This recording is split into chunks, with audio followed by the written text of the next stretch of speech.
تيقول حميد المهداوي بان هادو راه كيضحكوا على المغاربه. هذا الشيء اللي وقع هو جريمه جديده كتنضاف لسلسله الجرائم ضد الوطن وضد الشعب وضد الدستور. هادو راه مجرمين لانه ظهر واحد الخبر وساهم في هذه الجريمه. لكن كيقول المهداوي لا امل فيه لانه هو اكبر عنوان على الفساد في المغرب. كيقول حميد المهداوي هذا الشيء اللي وقع فضيحه ما بعدها فضيحه. هادو راه مجرمين لانه ظهر واحد الخبر اللي كيدير البرلمانيين وكيدير الواقع السياسي وكيأكد بان الممارسه السياسيه في المغرب كتدور في واحد الحلقه مفرغه. لانه بناء على هذا الخبر كنزيدو نحسو بخيبه امل، لاننا كنلاحظوا بان الممارسه السياسيه في دول اخرى كتزيد للقدام، الا في المغرب كنلاحظوا بان الممارسه السياسيه كتراجع للخلف. لا يعقل انه في المغرب القوانين اللي كيتم تشريعها كنلقاوها بان قوانين كتعارض مع الدستور وكتناقض معاه بشكل مطلق. والكارثه هو ان البرلمانيين كيصوتوا على هذه القوانين هذه وما فاهمينش شنو واقع. وللاسف كاينه ناس سواء من الصحفيين ولا من البرلمانيين ولا حتى من الوزراء اللي كتساهم في تخريب البلاد وكتشوه الصوره ديال البلاد، عوض انه المطلوب انها تلمع الصوره ديال البلاد. تيقول حميد المهداوي بان هادو راه كيضحكوا على المغاربه. هذا الشيء اللي وقع هو جريمه جديده كتنضاف لسلسله الجرائم ضد الوطن وضد الشعب وضد الدستور. لان هذا المشروع في نظر المهداوي هو مشروع تخريبي وماشي اصلاحي، كيضرب في روح الدستور بالدرجه الاولى. هذه جريمه كامله الاركان ضد الوطن وضد الدستور.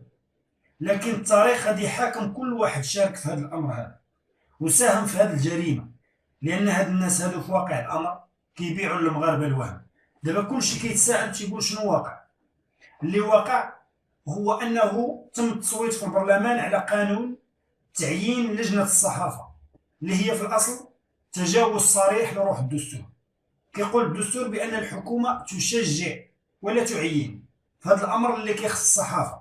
ففي جميع دول العالم كنلقاو بان الحكومات ما كتعينش الصحفيين، لان هذا الامر هذا هو شان ذاتي خاص بالصحفيين. فمن المفروض ان الصحفيين هما اللي يراقبوا الحكومه ويراقبوا العمل ديالها، لان الصحافه هي السلطه الرابعه. لكن ملي كتولي الحكومه هي اللي كتعين الصحفيين ما غاديش يبقى معنى في مراقبه الصحفيين للحكومه وللعمل ديالها، لان الحكومه غادي تولي هي صاحبه الفضل في تعيين الصحفيين، وهذه هي الجريمه الكبرى. هذا في واقع الامر هو خطوه لتكميم الافواه وتقييد الاقلام الحره. فماشي من حق الحكومه باش انها تعين اعضاء لجنه الصحافه لانهم كينظموا قطاع ذاتي. كيقول المهداوي بان هذه اللجنه هي عنوان الانحراف السياسي، هي عنوان الفساد في الاصل. اللي صوتوا على هذا المشروع هو 96 برلماني و28 واحد امتنع على التصويت، و31 برلماني رفض هذا المشروع. البرلمان في الاصل فيه 395 عضو. الاهم في هذا هو الاعضاء اللي ما حضراتش واللي امتنعات على التصويت. البرلمان فيه اصحاب مصالح، فيه ناس ما فاهماش وما وعياش، واليوم الشعب هو اللي كيدفع الثمن ومازال غادي يدفع الثمن في المستقبل. اعظم هاد الناس شاركوا بجريمه سياسيه ضد الوطن وضد الدستور. هاد 96 واحد اللي صوتات على المشروع كيقول المهداوي اما شفاره واما ما قاريينش وما فاهمينش. اما الناس اللي ما حضراتش في لحظه التصويت على واحد القانون اللي كيهم مصير الامه، وللاسف ان هاد الناس هادو كيتخلصوا وما حضروش للبرلمان، فهادو في واقع الامر هما مجرمين ما جاوش باش يخليو القانون يدوز. وهذه هي الخطه باش انها تمرر القوانين. الكارثه هو انه ما كاينش شي سلطه اللي غادي تحاسبهم علاش ما يحضروش.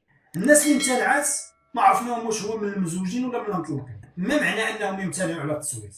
وفي واقع الامر تحيه للناس اللي رفضت المشروع. لكن في كل الاحوال التاريخ لا يرحم، التاريخ غادي يحاكم الجميع. ففي خصوص هذا القانون كاين الى حدود الان امل في مجلس المستشارين على انه يصحح الوضع. لكن كيقول المهداوي للاسف مجلس المستشارين لا امل فيه لانه هو اكبر عنوان على الفساد في المغرب. على امل اللقاء، دمتم في رعايه الله والسلام عليكم ورحمه الله.